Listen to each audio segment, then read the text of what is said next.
Alright, we're on the river again. Basically, we're doing Flame in the Flood now. Let's see where we end up. I'm sure there'll be some more commentary as we flow down the river. I wonder if the Echo River follows the same rules as the route that we were driving around to get to the Bureau of Reclaimed Spaces. It must do, right? Because otherwise, why would the Bureau of Reclaimed Spaces have a dock for the ferry? It's easy to miss, but beneath that quarter-acre swarm of moss, that's Gortinia pitiocampa, the prominent heart and club moth. Their diet is mostly constrained to lichen, but they make an exception for sunflowers. There's a quarter-acre sunflower orchard. Beneath that sunflower orchard, there are two small lots with small houses, positioned so they just about butt up right against each other. The house is empty now of human life. There's no sign of a person or anything living except for moths and overgrowth. There are some pipes bolted into the cave wall near the perimeter. A few stone scars where the old pipes have been ripped away by scavengers. These once supported the large grow lamps that fed the sunflowers. The lamps are gone now. Once this crop of sunflowers is picked away, it's unlikely anything else will grow here, but lichen, moss, and rock formations. The prominent heart and club moth will move on. The houses will be visible again, at least until somebody strips them for building materials or the river washes them away. The houses were once inhabited by two sisters. Why they built their houses so close together, or lived in any proximity at all, is a mystery, since they clearly despise one another. Some think they were tricked into buying the houses. Possible the neighbouring houses were an attempt at reunification. It didn't work. If anything, close quarters just turned up the pressure until those decades of closely held resentments and animosities were pretty near to boiling over. All that energy had to go somewhere, and both sisters had the same idea. They took up gardening. They both cultivated sunflowers, an improbable crop for this location. Too improbable to be coincident. Maybe the sunflower had some special meaning for them, or maybe when one sister saw her rival sowing the impossible seeds, she knew at once she couldn't bear to be outdone. Which sister had the greener thumb, we'll never know. Stalks tangled, the roots knotted, and the seeds mixed. Those gangly sunflowers merged the two lots into one undifferentiated field. The two sisters moved out, probably around the time the moss started showing up. Of course, there was no selling the lots then, overgrown and bug-chewed as they were. In fact, if those sisters ever tried to sell, they'd been for a rude shock. Not long ago, a property tax clerk, having seen the two adjoining lots registered to the same last name, presumed they belonged to the same owner and erased the legal border between. Hey, I imagine that kind of thing could actually happen.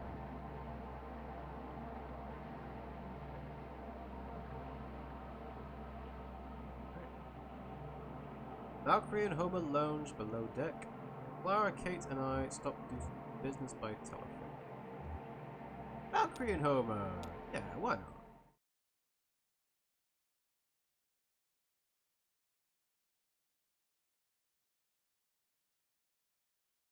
Act 4, Scene 4, The Mucky Mammoth.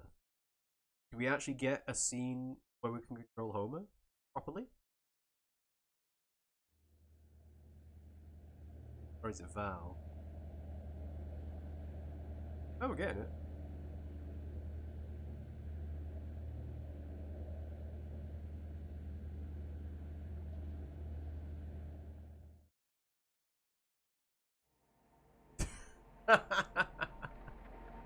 That's it. That's what you get. While those two gentle beasts kept things under control aboard the Mucky Mammoth, I went ashore with the rest of the crew to make use of a public telephone. I called into my answering machine, which I routinely neglect for intervals of months, to chip away at the pile. Kate checked in on a client of hers. She's a birth doula, in addition to being a tugboat captain. Did you know that? Lara talked to her sister in Lithuania. Illness in the family, I gather. Anyway, the evening hit a low point not much later on, so let's take a quiet moment here to listen to the river and reflect on the unburdened sleep of dawn. Oh, those sleep.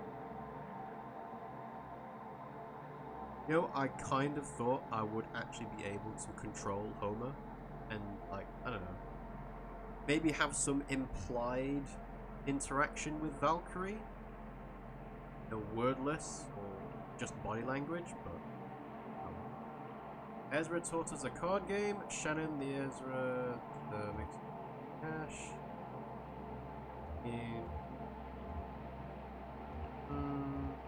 The Radvansky plans to make some cash. Ezra taught us a card game.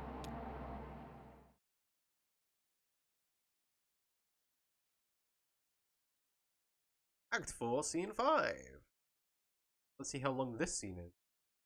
The Mucky Mammoth! I want to see what the card game Ezra's going to teach.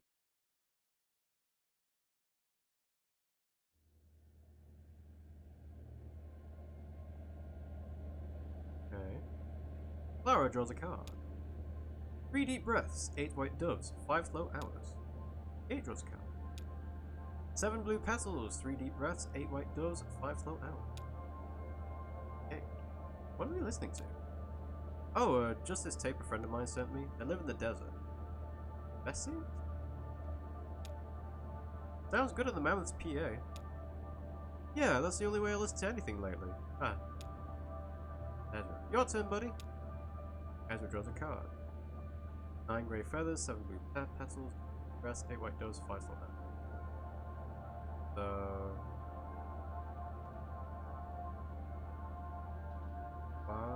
3 deep breaths, 8 deep.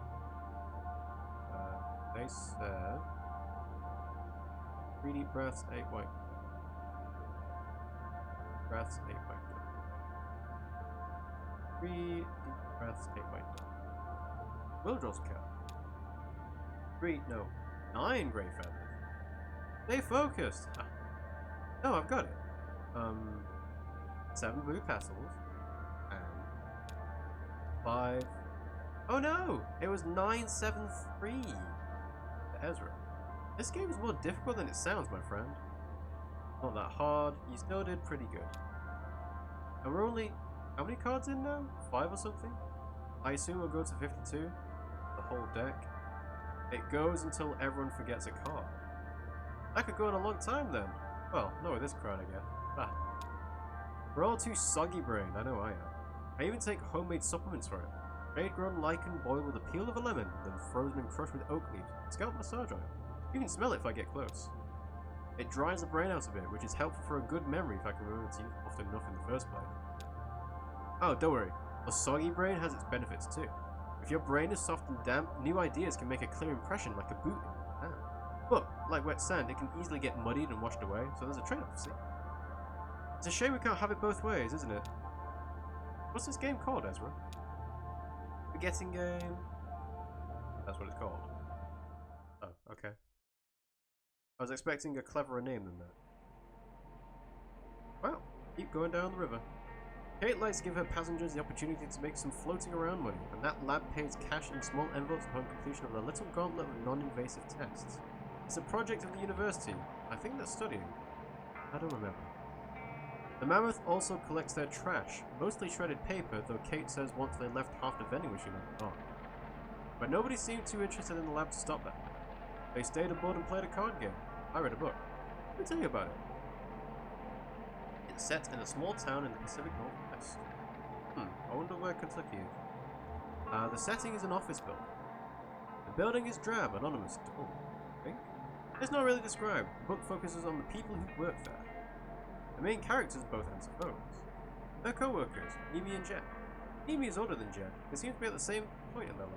They like their work. They have a playfully antagonistic relationship with their boss. I actually only read a bit from the middle. Mimi confides in her friend about a traumatic event from her past. Jen reminisces about a cat she lost track of. The two had cause to reflect on the history of their work together. Traumatic event. I don't know what the event was exactly. I guess I would know if I started at the beginning, like the writer probably meant to do.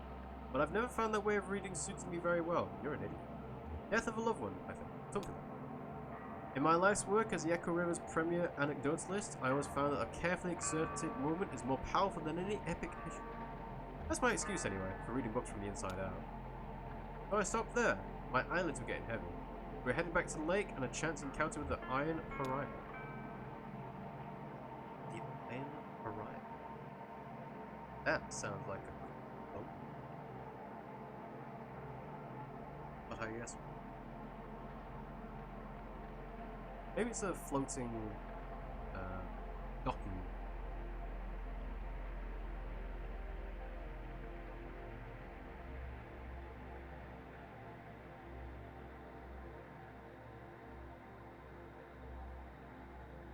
Oh, trees. Okay. We must have come off the Echo River then. Because this is much, much wider. I took a nap.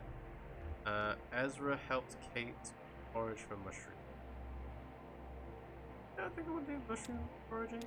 Like, I can clearly see these options are, hey, do you want to skip to the next thing, or do you want to actually do stuff? And I'm like, not really interested in doing those things, so skip to the next scene. In the Mucky Mammoth, although I'm not so sure how much of a scene this can be, I took a nap. Hey, just a quick one here. I'm going ashore to do some mushroom hunting. This little island is my favourite spot, and I figured we're already running late. What's more unscheduled stuff? I just need to find Will and get him up here to keep an eye on things. You know, I bet he's asleep. Could you run down and wake him up for me? Bunks are down on the lower level, right next to the map. Thanks. Oh, run around. Run around, little Ezra. Oh, he's still got the tip point. Oh.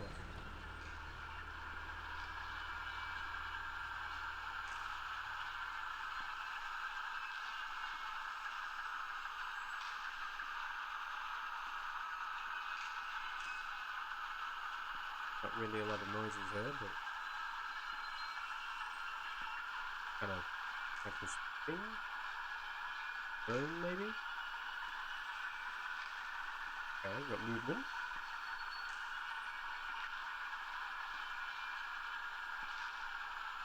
Okay. Well, no interesting noises there. Down into the cabin we go.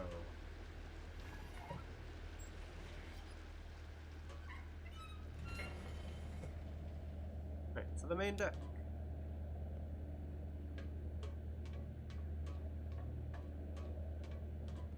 Gas room.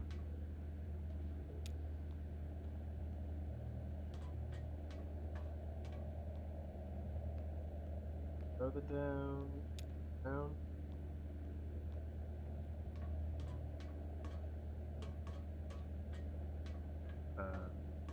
Let's go down a bit. There we go. Will.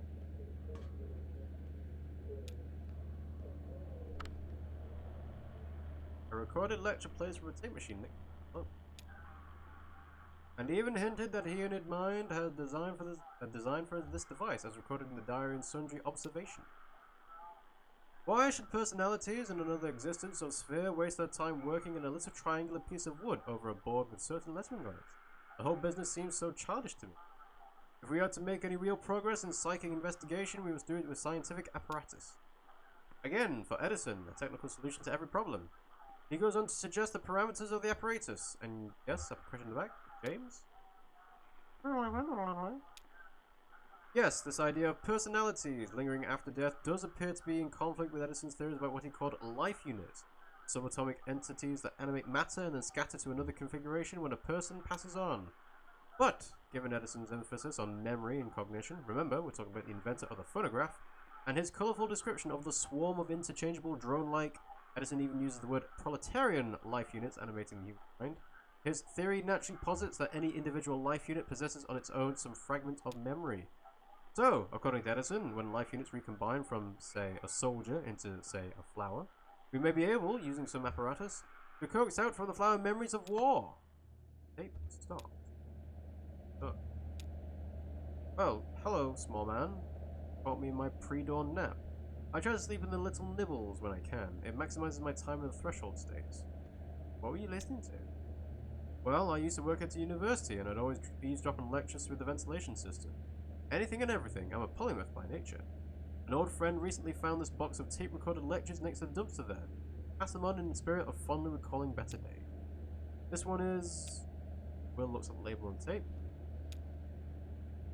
History of the Philosophy of Death. I play these old tape lectures during my little nibble naps to absorb the information more easily. It's pretty effective. I wish I could do everything half asleep. Can't say I learned very much just now though. I may have been too busy dreaming. A vivid narcotic fantasia aboard the... But those are always the quickest to do. I'd better tell you about it now before the spell is broken. Will takes a deep breath, focusing on the task of recalling his dream. I was small. Not a child. An animal, maybe? I patrolled the corridors of a great iron ship, searching for scraps and ice, I think? And crying, always, and weak and mournful mew. Other crewmen slooped in odd corners or lay drunk on the deck. The hull smelled of shame, defeat, and rot-good corn whiskey. They dumped artillery into the water, tore their flags into cloth scraps, and made handkerchiefs to bury their sobbing faces. They drifted on Lake Leith, drinking the cold black water and eating eyeless fish raw when they at last ran out of cooking fuel. They seemed in their despair to forget even language. After an interval of years, the ship crossed the threshold into absolute silence. Silence except for my hopeless, whimpering cry. Anyway, that's all I remember. Sorry you had a bad dream. I never remember it. Yeah, sorry you had a bad dream. Oh no, not bad. Unsettling. Puzzling? But thanks for your concern, Doc. Well, I've got a stew to start. You may want to hurry back above deck. I believe we're about to pass the Bat Sanctuary. Quite a thing to see. Also, the other thing with this type of game is that it's an adventure game, so I'm pretty sure it would force you into the stuff that's, like, quiet. Kate came back from her mushroom hunting excursion with a small basket full of oddly coloured caps and stems, no doubt delicious to a morsel. Of course, she intended to use many of them in her medical practice to pain, nausea, and anxiety of pregnant women, but I can usually rely on my charms to snare a biters. I have no preferences when it comes to mushrooms, by which I mean that I treat them all interchangeably. I prefer not to know their names or qualities before I cook them up and eat them. It's useless after all. They escape your erudition, as the fella said. That's a good mushroom hunting island, I guess. Plenty damp, and we've got the cypress tree there to grow it. Of course, they're not indigenous, the cypress tree. Everyone down here seems to agree that they were planted as some kind of marker or memorial. And most people will tell you they've got a distant relation or acquaintance who helped dig a hole or water a seed. But nobody remembers what it was all for, and nobody left a plaque or anything. It's a shame. Looks like it must have been a lot of work. Well, at least we have the tree. And the mushrooms!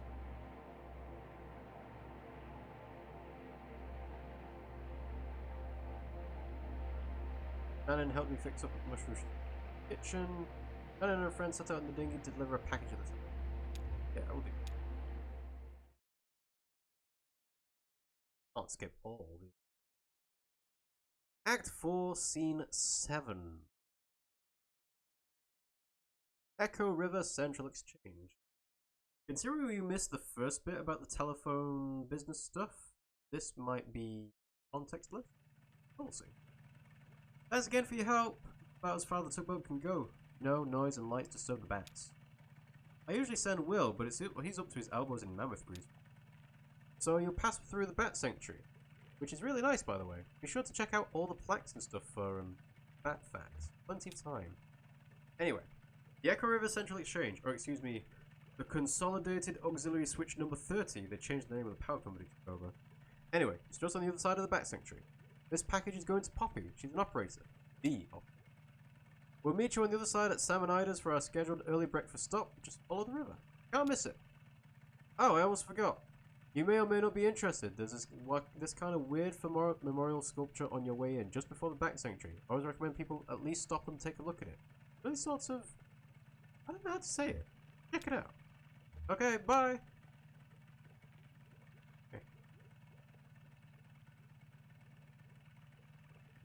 Points.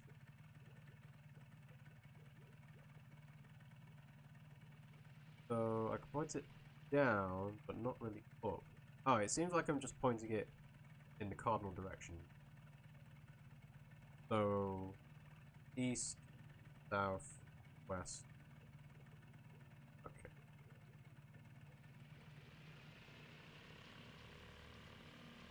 Oh, Homer's joined us on the boat as well.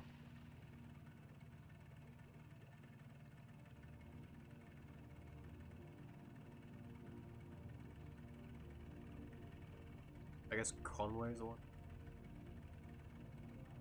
I think.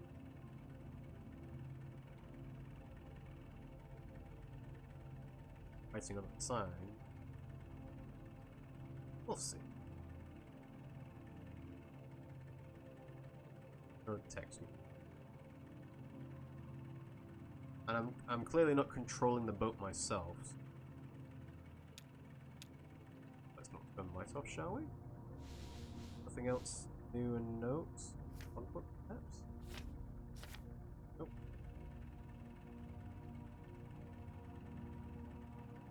Wait. Oh, maybe I am controlling the boat because I'm pointing where to...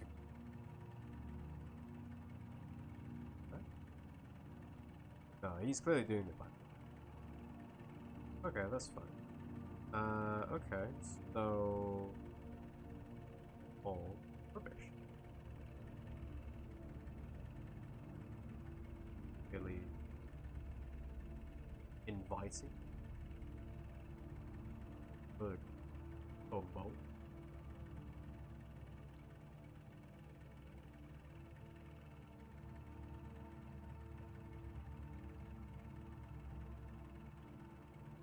Ah, there we go. We claim these helmets and sign names of the folks who wore them and place them here in their memory, but also as a spit in the greedy green eye of that power company who bought up our old mine and traded our brothers and sisters' safety for a little more yield, but only yielded 28 good men and women dead when the walls collapsed and the tunnels filled with... Their lungs were black, but now they're washed clean and full of water too, and swept through hidden tunnels into some awful cave we will never find. And so we guess the water buried them for us, so let this here be the marker for their grave. And if any son of a bitch from that power company wants to take back these helmets as company property, just you try it and see what will happen. Hey, Elkhorn, that's the mine we met in. How are you folks? Looks like it's been here a while. I sure as hell wouldn't mess with it. Think whoever wrote it is still that angry? I don't think you ever forget anger like that. Mainly just... you don't forget anger like that. No, I guess you probably don't. This probably stirs up...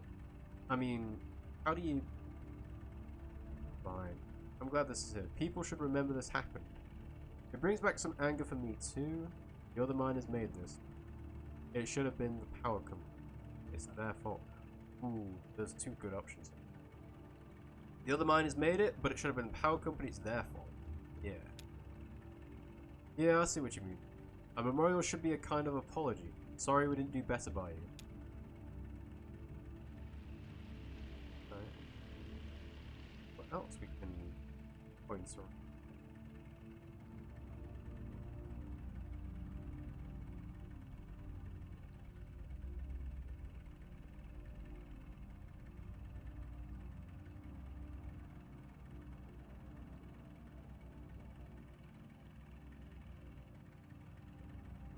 I'm trying to figure out where I can make what to actually point to. Because I'm assuming going into the background is where I want to aim for. Torch seems to default to pointing at the last landmark or thing that we looked at, which is behind us. I'll try and point it forward if I can. Also, why did we take home on the boat? Seems a bit unnecessary. He's an old dog. Left it behind when we were like running around in all the different places, so why would we bother taking him aboard like a... Hello? Hi? Wait a minute. Are these skeletal people the 28 people that died in Elkhorn Mine? Or is it the power company?